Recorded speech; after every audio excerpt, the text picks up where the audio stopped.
पिछले एपिसोड में सिंगयू नानगोंग के एकेडमी में जाने से मना करके वहां से चला गया था, जिस पर डोंगफेंग ने उससे कहा था कि सिंगयून को बेवकूफ बनाना इतना आसान नहीं है। तब इस पर नानगोंग उससे कहता है कि बिना किसी वजह के तुम इसके लिए मुझे एक्यूज ना करो, क्योंकि वैसे भी तो मैं क्लियरली उसकी मदद करना चाहता हूँ। यह सुनकर डोंगफेंग उससे कहता है कि अगर वह सच में नेनमिंग एकेडमी में चला गया होता तब इस तरह से मुझे ऐसा लगता है कि वो वहाँ पर कुछ भी नहीं कर पाता, क्योंकि वहाँ पर उसे कुछ भी करने से पहले तुमसे उसे परमिशन लेनी पड़ती। इसीलिए मुझे ऐसा लगता है कि अगर तुम ऐसा करने में कामयाब हो गए होते तो फिर इस तरह से सिंगयून की लाइफ मौत से भी बदतर हो जाती। इसी के साथ वो उससे कहता है कि तुम तो इस मामले में सीमेन और सीमा से भी काफी आगे हो। जिसके बाद हम देखते हैं कि नानगोंग यहाँ से जाने लगता है और फिर उससे कहता है कि तुम्हारे मूव तो हमसे भी कम नहीं है, इसीलिए मुझे ऐसा लगता है कि तुम्हें ऐसी बकवास बातें नहीं करनी चाहिए। फिर वो आगे कहता है कि अगर इतने आसानी से सिंगयून मेरी बात मान गया होता और फिर इस तरह से अगर वो नेनमिंग एकेडमी में चला गया होता तो फिर मेरे लिए यह चीज बहुत बड़ी बात होती।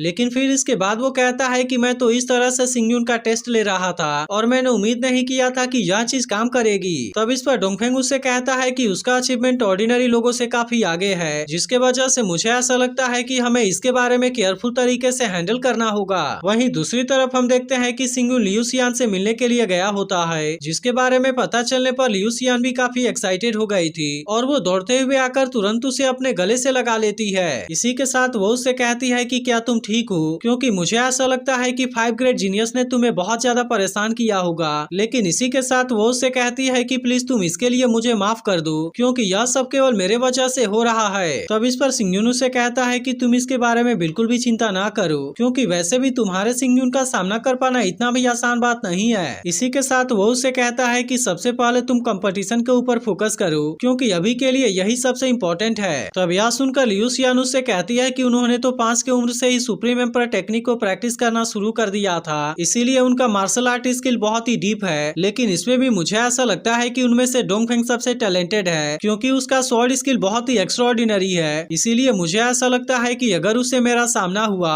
तो फिर उसे हरा पाना मेरे लिए बहुत मुश्किल होगा। अब इसके वजह से हम देखते हैं कि इसके बारे में सोचकर वो काफी परेशान होने लगती है और फिर कहने लगती है कि अगर हम इसमें हार गए तो फिर इस तरह से उन 5 में से कोई इसका चैंपियन बन जाएगा और फिर अगर ऐसा हुआ तो हम जियूसिया एकेडमी में नहीं रह पाएंगे। लेकिन इसके बाद भी हम देखते हैं कि सिंगयून को इसके ऊपर पूरा यकीन होता है, इसीलिए वो उससे कहता है कि तुम्हें इसके बारे में ज्यादा सोचने की जरूरत नहीं है, क्योंकि मुझे पता है कि हम इसमें नहीं हारेंगे। इसी के साथ वो उससे कहता है कि 3 दिन के बाद मैं अनबीटेबल गुमैन को भेजूंगा। तब इसके बारे में सुनकर लियू सियान उससे कहती है कि अगर यह 1-on-1 फाइट है तो फिर मुझे भी ऐसा लगता है कि इसमें गुमैन को हरा पाना इम्पॉसिबल है। लेकिन अगर कहीं 5 ग्रेट जीनियस ने एक साथ में मिलकर इसके ऊपर अटैक कर दिया तो फिर मुझे ऐसा लगता है कि उसके जीतने का कोई भी चांस नहीं होगा। लेकिन इसके बाद भी हम देखते हैं कि सिंगयून को इसके बारे में ज्यादा चिंता नहीं होती, इसीलिए वो उससे भी कहता है कि तुम इसके बारे में परेशान ना हो, क्योंकि इसके लिए मेरे पास में एक तरीका है। जिसके बाद हम देखते हैं कि इसके बारे में सुनकर लियू सियान भी इसके लिए मान जाती है और फिर इसी के साथ वो उसे एक प्यारा सा किस भी देती है। इसके बाद वो उससे कहती है कि मैं तुम्हारे वापस आने का वेट करूंगी। लेकिन फिर अगले सीन में हम गुमैन को देखते हैं, जो कि अपने जगह पर स्काई स्प्लिटिंग स्लैश टेक्निक को बहुत ही अच्छे से प्रैक्टिस कर रहा होता है और इतने समय से प्रैक्टिस करने के वजह से वो इसमें काफी अच्छा भी हो गया था। लेकिन तभी इसी बीच हम देखते हैं कि इससे मिलने के लिए सिंगयून भी यहाँ पर आ जाता है, जिसे देखते ही गुमैन सबसे पहले उसे ग्रीट करता है और फिर सिंगयून उससे कहता है कि तुमने तो इन 6 महीनों में बहुत ही अच्छा प्रोग्रेस कर लिया है, क्योंकि अब तुम्हारी हर एक मूव और स्टाइल बहुत ही अच्छे से इम्प्रूव हो गई है। तब इस पर गुमैन उससे कहता है कि मैं आपके ही कहने पर डेली 1 लाख ब्लेड को प्रैक्टिस करता हूँ और इसके अलावा मैंने इसमें एक दिन भी लापरवाही करने की कोशिश नहीं की है। तभी सिंगयून उससे कहता है कि बहुत ही जल्द एक बहुत बड़ा कंपटीशन आने वाला है, इसीलिए मैं अगले 3 दिनों तक तुम्हें कुछ प्रैक्टिस कराना चाहता हूँ, ताकि इस तरह से मैं तुम्हारे स्पीड को जल्द से जल्द इम्प्रूव कर सकूँ। तब इसके बारे में सुनते ही गुमैन उससे कहता है कि क्या यह 3 दिनों में पॉसिबल है। जिस पर सिंगयून उससे कहता है कि तुम इसके बारे में चिंता ना करो, क्योंकि इसके लिए मेरे पास में अपना तरीका है। इसके बाद वो उससे कहता है कि कुछ समय के बाद तुम मुझसे मिलने के लिए सिटी के आउटसाइड में आ जाना, जहाँ पर मैं तुम्हें स्काई स्प्लिटिंग स्लैश टेक्निक को दिखाऊंगा। तब इसके बारे में सुनकर गुमैन भी इसके लिए मान गया था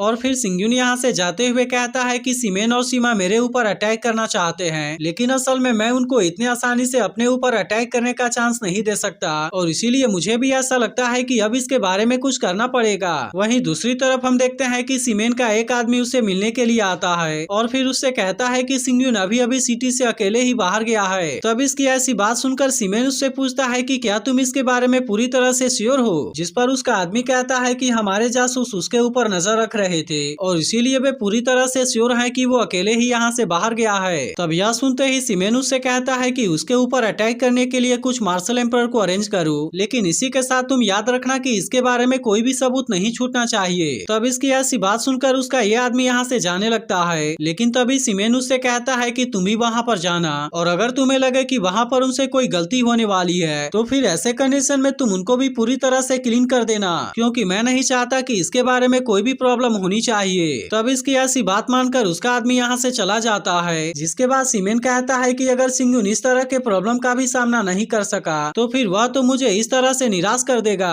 वहीं दूसरी तरफ हम देखते हैं कि सिंगुन अब एक लेक के किनारे आ गया था और वहाँ पर वो गूमैन के आने का वेट कर रहा था, लेकिन तभी इसी वक्त यहाँ इस पर अटैक करने के लिए कुछ मार्शल एम्पर भी आ जाते हैं, जिनको देखते ही सिंगुन कहता है कि तुम तो इतने जल्दी आ गए और अब इस तरह से वह भी इनका सामना करने के लिए पूरी तरह से रेडी हो जाता है। फिर वो कहने लगता है कि इसमें से हर कोई तो मार्शल एम्पर है और इसके बाद इनसे कहता है ऐसा लगता है कि तुम्हारा मास्टर सच में मुझे अप्रिशिएट करता है। तब इसके बारे में सुनकर वे उससे कहते हैं कि आज यहाँ पर तुम जरूर मरोगे और इतनी बात कहने के बाद वे इसके ऊपर अटैक करने के लिए भी चले जाते हैं, लेकिन यह देख अब सिंगुन भी इनका सामना करने के लिए पूरी तरह से रेडी हो गया था और फिर वो इसके लिए अपने स्वॉर्ड को भी बाहर निकाल लेता है। लेकिन तभी इसी बीच हम देखते हैं कि गूमैन भी यहाँ पर आ गया होता है। वहीं अब सिंगुन अपने स्काई स्प्लिटिंग स्लैश का यूज करके इसमें से एक आदमी को मार देता है, जिसके वजह से हम देखते हैं कि वे अब यहाँ से अपनी जान बचाकर भागने लगे थे। तब इसे देख सिंगुन कहता है कि तुम अपनी जान बचाकर यहाँ से भागना चाहते हो, लेकिन मुझे ऐसा लगता है कि तुमने इसमें काफी देरी कर दी है। और फिर इसके बाद एपिसोड यहीं पर एंड हो जाता है।